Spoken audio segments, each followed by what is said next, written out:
It's January the 1st, 2026. And if you're anything like me, you'll be itching to sow seeds. A step away from the tomatoes or your cucumbers. I guarantee you, if you sow any of these now, they will become leggy and weak. Tomatoes can grow surprisingly quickly when they're down in your kitchen or your conservatory in a nice, warm environment. But there are 5 vegetables that you can sow the seeds to in the month of January. These are vegetables that require a long growing season to give of their best and to give you a good head start.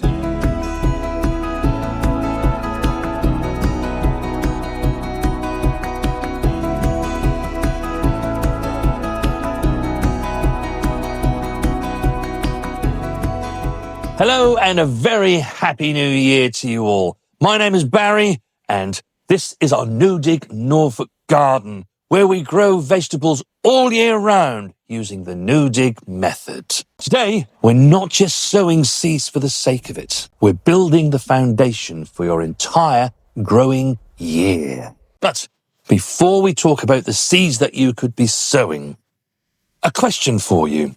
What was the one crop that didn't do so well for you last year, that failed, that you're going to give another try at this year? Was it the parsnips that failed to germinate, or the broccoli that went to seed? Maybe the slugs ate all of your lovely lettuces.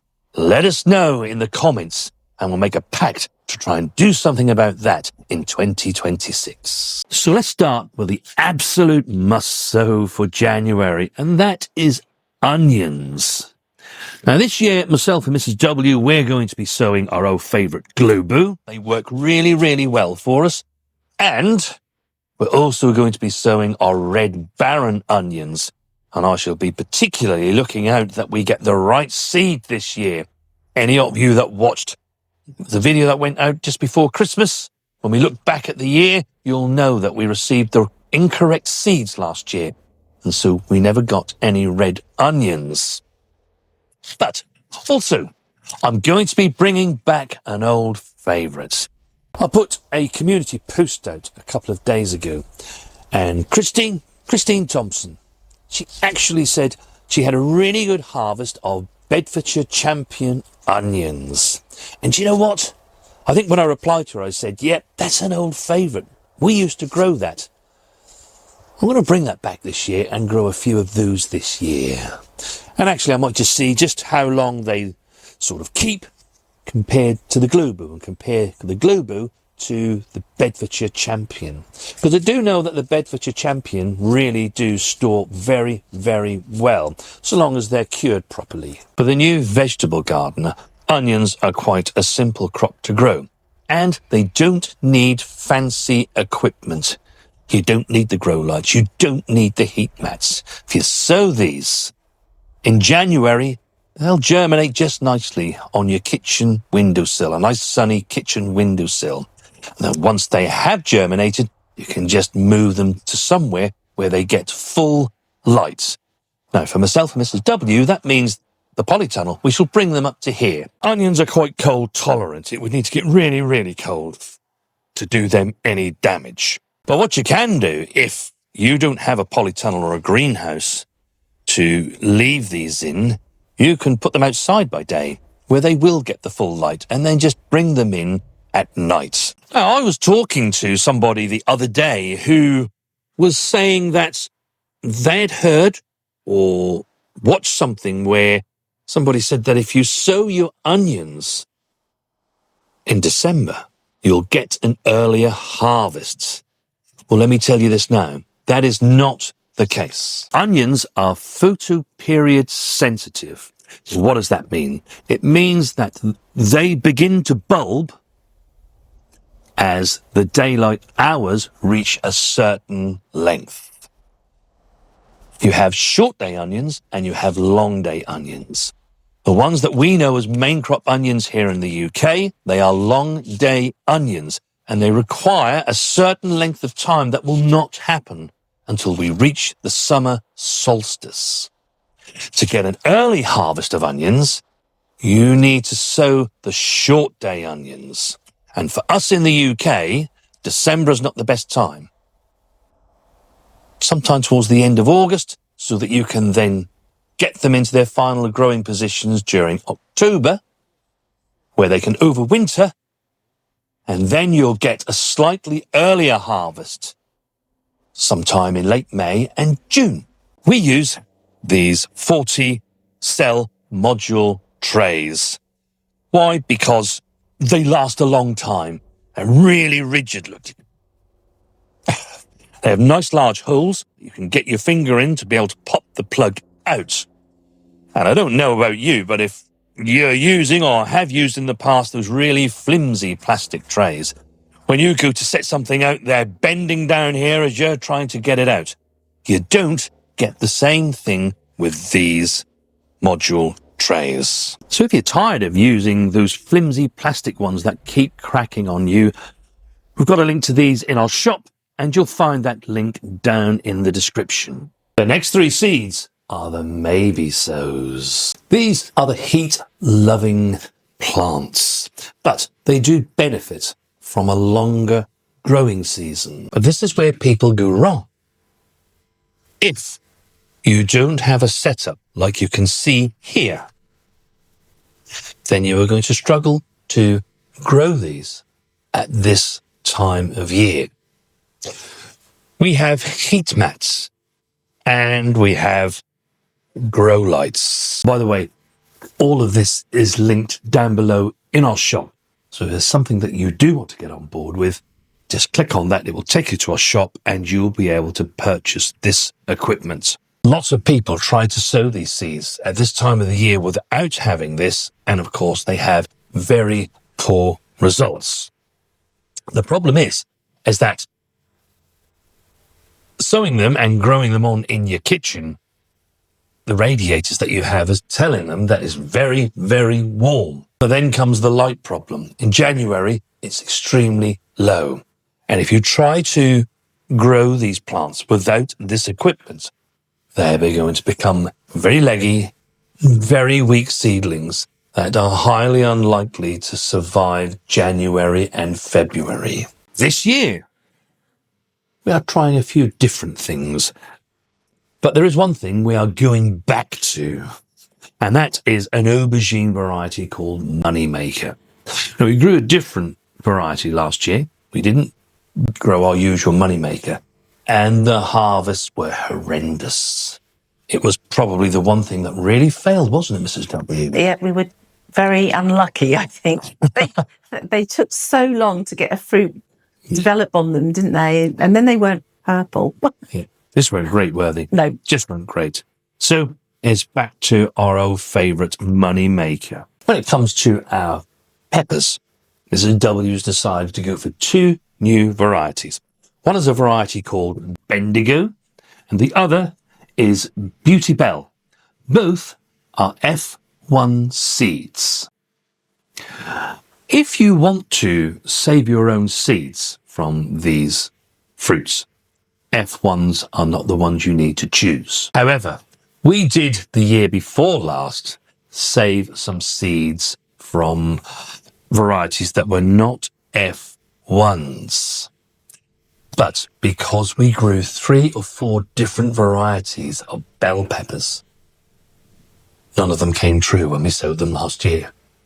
Because these can cross-pollinate. If you have them all in your greenhouse or your polytunnel, 3 or 4 different varieties, they'll all cross-pollinate and you won't get the true variety back.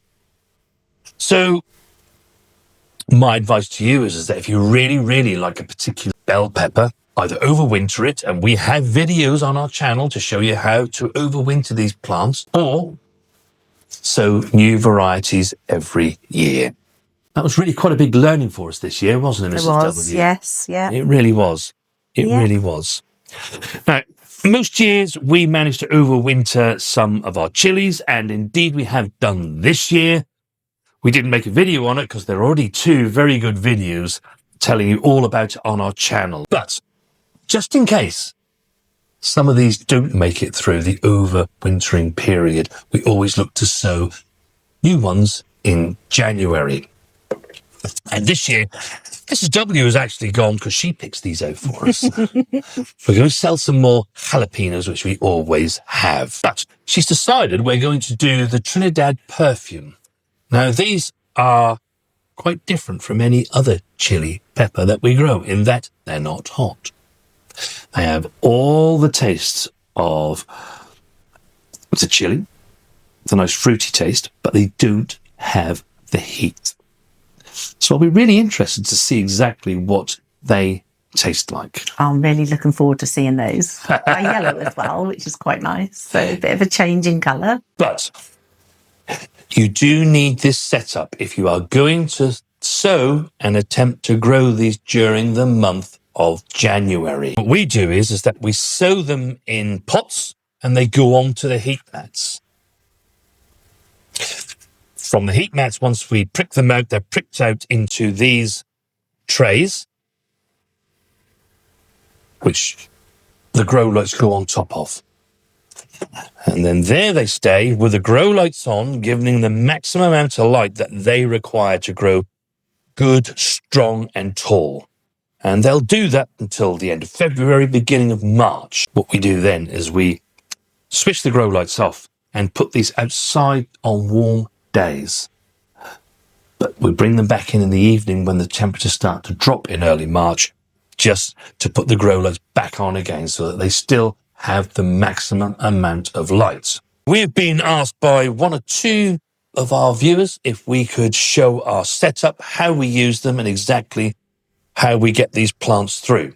If others of you out there would like to see a video on how we set this all up and how we do it so that you can see exactly how it's done, let us know in the comments below. And if we get a good ratio of our viewers that would like to see that, we shall most certainly make that video. But what I would say is that if you don't have this equipment, there is no need to worry about whether you can actually grow peppers or chili peppers. You just need to sow them that little bit later, probably end of February, beginning of March. The light levels are much better then, and of course the days are warmer as we're heading towards spring. And then your plants will get away. Will they be as big and as large as the plants that we grow? Probably not, because these will have had those extra weeks of growth. But it's better that you grow strong plants than weak, spindly plants that will ultimately fail on you. If you find yourself running out of salads, then you can still be sowing some wild rocket. This is a variety called Trisha, and it can be sown all year round. The only difference is that from October through to March, you need to sow it into a pot. We've actually got some in here that are grown in our 30-litre containers, which we take from time to time as and when we want it. But you could sow some now in a smaller pot if you haven't got a polytunnel and actually just keep it in your kitchen, maybe on the windowsill somewhere where it will grow away really nicely. It's a cut and come again version, so you just take what you want and it grows back. January is a really good time, so long as the ground is not frozen, to be getting in some soft fruit bushes. At this time of the year, there'll be what's known as bare root plants. It's a bit like a stick with just some roots on it. And actually, this is the cheapest way to buy your soft fruit. Now, this just happens to be one that we've taken up from our garden because we're in the middle of actually moving our raspberry patch. Actually, Mrs. W, this is a really good way to show people just how these plants grow. Can you see here these shoots that are beginning to come up? These will be the new stems for next year. And you know that when you plant raspberries, you often get these shooting up all over the place and they don't stay in the rows. This will be why. Look how many shoots are going to come up here. If this was planted in a row like this, about a foot beyond where your row is, this is how many of the new plants will actually come up. And during the month of January, you could be planting things like raspberries or gooseberries or red currants or black currants. So long as the ground is not solidly frozen, they will be fine. Now, the science behind this is that at this time of the year, although the air temperature may be really cold, Actually, the soil is still warm enough for activity to go on. And if we can get these in the ground now, they will start making great relationships with the mycorrhizal fungi that are in your soil, which will get them off to a really good start in March when they get into growth again. We always mulch them heavily afterwards because, as we always say on this channel, healthy soil equals healthy plants that give you big harvests. When it comes to your soft fruit, your homemade compost is not really the stuff on this occasion. The best thing for these is well-rotted manure, because these are more acid-loving plants. They're more on the acid side of the table than they are the alkaline. So if you can mulch them with some well-rotted manure and get a hold of some, that'll really get them off to a great start. And then lastly, a section that you all quite liked us to do last year, and we got a lot of good feedback on that, was to also include some of the flowers that you can be sowing, because, you know, we mustn't forget about the pollinators. And they look so gorgeous when they're in our vegetable gardens too. Sweet peas, delphiniums, and geraniums work really well to sow in January. They have quite a long growing season before you see any results. Also, just like the onions, they don't need any fancy equipment. They don't need to go on heat mats or have grow lights. You just get them to germinate and then keep them in a cool place to grow on until you're ready to transplant them to their final growing positions. But if you do have the kind of setup that we showed you earlier, the heat mats and the grow lights, you can also start off begonias, petunias, and dahlias. But do treat them just like your chilies. They do need warmth to keep them going and to grow well. So really, for January, it's sow less, but sow well. Don't chase the harvest. Chase the root system. When these plants are able to make great root systems, they will grow really, really well for you through the year. If you're feeling overwhelmed after watching this or anybody else's videos about what you can sow and what you can't sow during the month of January, this is exactly why we created our vegetable sowing calendar for 2026. This calendar is aimed at everybody in the UK, really, but it doesn't take into account whether you have grow lights or whether you have heat mats. Hence why, if you actually look at January sowing, the only thing we advise you to sow are the onions. From February onwards, all the sowing dates, you can follow exactly whether you have actually the equipment that we had or you don't. Just make sure that if you are going to sow your peppers or your chili peppers or your aubergines, that you do have this equipment. I can't emphasize that enough, because you'll only set yourself up for failure. And none of us want that, do we? You can grab a copy of this sowing calendar via the link below in the description. The other thing I just wanted to say is a big thank you to all of you that signed up to our newsletter. Now, I know there's been a hiatus in this since October, and it's really that myself and Mrs. W got ourselves some new software. We're just trying to get a grip to that, and we hope that that will be back online from the 1st of February. So just give us that little bit of time. You will see it again. Don't forget to like this video if you enjoyed it. And of course, most importantly, if you didn't do it at the beginning of the video, don't forget to let us know in the comments your redemption crop. What's the one crop that you grew last year that failed, but you're going to try again this year?